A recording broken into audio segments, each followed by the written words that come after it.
Hello everyone, my name's Senior Sergeant Meg Burke and I'm the Coordinator at the New South Wales Police Recruitment Branch. I'm here today along with my colleague Sergeant Steve Lowe because we wanted to come to you. As we are unable to have any of our presentations at police headquarters at the moment, we've decided to film a video so that you know what's expected of you in terms of joining the New South Wales Police. We generally hold our information sessions around about once a month, and unfortunately, due to the coronavirus or COVID-19, we're unable to do that at the moment. So we thought the next best thing is to film a video, and here we are. Okay, so for today's presentation, we're going to be talking about the recruitment process, and we'll be alluding to our website a fair bit. All the information that Senior Sergeant Burke and I will be telling you today can be found on our website. If you're thinking about joining the New South Wales Police, the first thing you have to do is go to our website and look at our eligibility quiz. The eligibility quiz is 14 questions, and we require you to answer that honestly, and at the end of looking at the eligibility quiz, it will tell you whether you are suitable or not to progress with an application to join the New South Wales Police. Now, surmising that you are eligible to progress, the first thing a person has to do before they apply to join the New South Wales Police is to begin the University Certificate of Workforce Essentials. To do this, you have to be 18 years of age, and to gain entry to the UCWE, you will find the link on our website. The course goes for 8 weeks. It's all done online, and once you have begun the course, you are eligible to put your application for New South Wales Police in. This is the only academic requirement we need now to join the New South Wales Police. And the cost for this course with Charles Sturt University is $1,658. Once you have begun the University Certificate in Workforce Essentials, you are eligible to apply to the New South Wales Police. And the next stage is the professional suitability application. And you'll find that on our website. When applying, there are mandatory documents which you need to submit. Also when applying, we need you to be aware of our body art and modification policy. Very important, because we do have a lot of people who apply who do not meet those requirements, and unfortunately their application is failed. Following on from that, we now get to the serious stuff. And I'm talking about vetting and background checks. So as an applicant to the New South Wales Police, you will undertake several vetting checks. The first one of those we look at is driving history.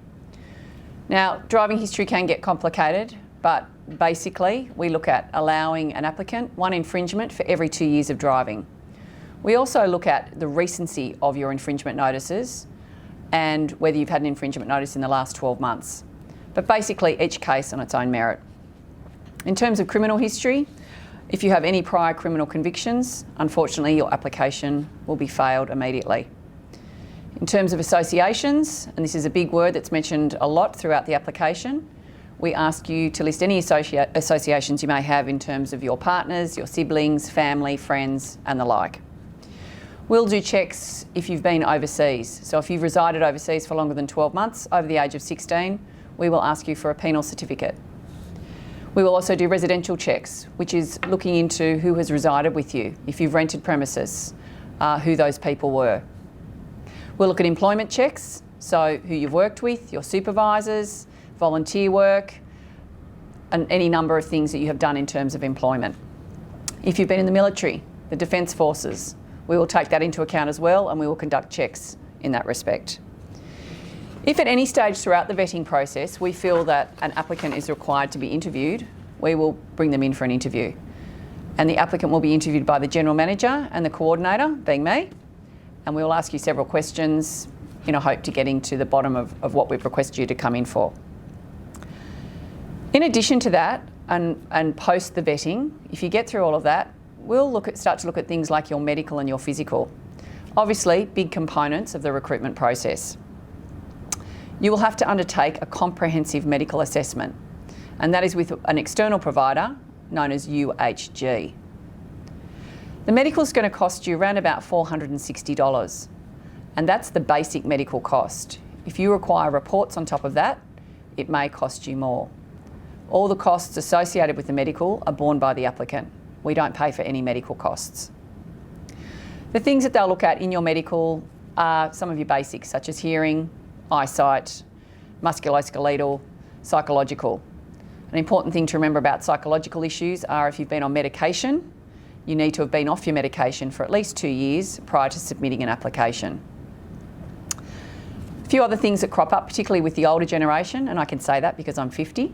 If you're over 35, we ask you to go and have a resting ECG. Over 40, you'll have to have a stress ECG, and unfortunately, over 45, a full cardiac assessment. If you've got no issues in that area, then you won't have a problem. So just remember, you can be called in for a physical at any stage throughout the process. The same goes for a medical. When you're called in for the physical, you will come into generally Parramatta, and we are still conducting physical capacity testing at the moment, even with coronavirus, obviously adhering to hygienic practices and social distancing. So the physical takes place at Macarthur Girls High School every Sunday, and you'll have to undertake 6 physical capacity tests. For more information on this and some videos, please go to our website. In short, the 6 tests you'll have to complete are the hover, which is the same as a plank or a bridge test. You will then do a vertical jump test, push-ups, an agility, a hand grip strength test, and the last test of the day being the beep test to obviously test your cardiovascular. If I can give people any advice on the physical testing, number 1, it's just to be fit. Number 2, you need to run. A lot of people turn up to our physical tests thinking that, a run here or there is going to cut it. Unfortunately, it's not. You need to be able to run, I would suggest, between at least 5 to 10 kilometres, and you need to mix this up in your training. So you need to look at some interval, some endurance, some fartlek training, some gradient training, so using some hills and things like that. The more you train, the better you're going to be, and the better you'll be when you get to the police academy as well. As a second part to the physical capacity testing, you'll also undertake psychometric testing. The psychometric testing is something that is handled by the New South Wales police psychologists, but the tests will be administered and held on the same day as the physical. Don't get too stressed about this test. The test that you will undertake is called the MMPI, or the Minnesota Multiphasic Personality Inventory Test. It is a fairly lengthy test, it's all multiple choice, and instructions on this test will be given on the day. Again, if you want some further information, feel free to Google MMPI2 or have a look at our website. At the conclusion of all the vetting checks, the Commander of the Police Recruitment Branch has final say whether your application will proceed or not. If it does, he will give you a call and let you know and give you the good news. We will then organise to send out an email to you advising how you can then apply to do the associate degree in policing practice at the New South Wales Police Academy. So with regards to the associate degree in policing practice, that is a course which is done online. The first part of the course goes for roughly about 8 weeks, is done online. And then the second part is done at the Police Academy, and that goes for about 6 to 7 weeks, with also tied in there is a 48-hour stint at a police station, generally near where you live, as a field component. At the conclusion of that, you then go back down to the academy, and you're down the academy for approximately 16 weeks. And at the end of the 16 weeks, that's when you attest, when you've probably seen on TV the students throwing their hats up in the air, and they are there now employed as a probationary constable with the New South Wales Police. A few things to remember during your ADPP or getting prepared for your ADPP, make sure your fitness level is up to scratch, because if it's not, you'll find the course down there a little bit stressful. So make sure you keep your fitness level up to speed. There's also part-time with doing the associate degree in policing practice. Takes a lot longer. The first part of the course takes 8 months, and then the second part, session 2 at the Police Academy, takes 16 weeks. So it does take a lot longer, but overall, for some people, that may be the case with regards to family life and study. A few things to remember about the academy life. The academy is based in Goulburn, country Goulburn. Can be very hot, can be very cold. When you get to Goulburn, whilst it is a university campus and considered a university campus, you won't always be glued to a screen studying theoretical components of the associate degree. You'll also be conducting a lot of practical components. And that's because as police officers, you are required to know how to do certain things. So weapons and tactics is some of the training that you will be doing. Learning how to use a gun, a baton, and other paraphernalia.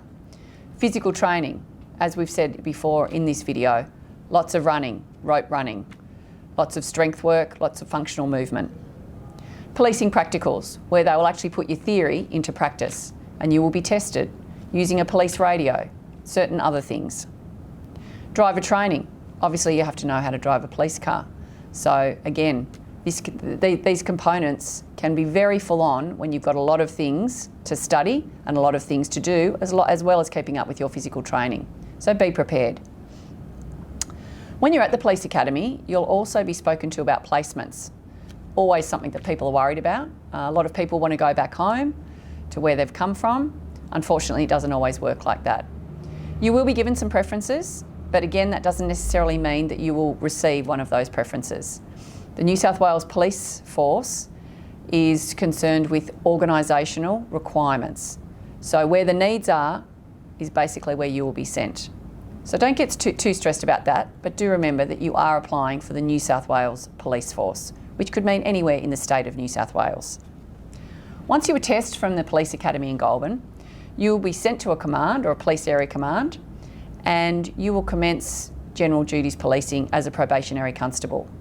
So you will start off very fresh, very eager, and you will have some fabulous field training officers out there who will help you through this process. Now, for around about the next 2 to 3 years, you will be required to undertake general duties policing. Once that period has expired, then you can start to look at other specialist areas that you might be interested in. And there's over 100 specialist areas within the New South Wales Police Force. You may feel that you want to stay in general duties longer, totally up to you. And obviously, going to a specialist section is very dependent upon how many positions they have available and any kind of testing that you may have to do to get into a certain unit or squad. The New South Wales Police Force is a fabulous job. And I have to say, in these times, I feel very secure in my employment. You will start on a wage of around about $65,000 to $70,000 per annum, which is pretty fantastic. You're also entitled to certain elements such as sick leave, study leave, family and community services leave, and when you've been in a little bit longer, you'll be entitled to long service leave. So there are some amazing benefits in this job. I'd say to you, if you're interested in a career in the New South Wales Police, firstly, go to our website, www.police.nsw.gov.au/recruitment. The other thing you can do is to become a friend of our New South Wales Police Force Recruitment Branch Facebook page. We put information up there pretty much on a daily basis, and we're always keeping everyone up to date with what's happening in the recruitment world. The other thing you can do is you can contact 1800 222 122 and actually speak to an operator, speak to a recruitment officer within the recruitment branch. So good luck with it. Don't feel overwhelmed. It does look like a convoluted process, and there are quite a few hoops that you do have to jump through, but it's well worth it in the end, and you will thoroughly enjoy yourself as I have for the last 30 years. Thanks.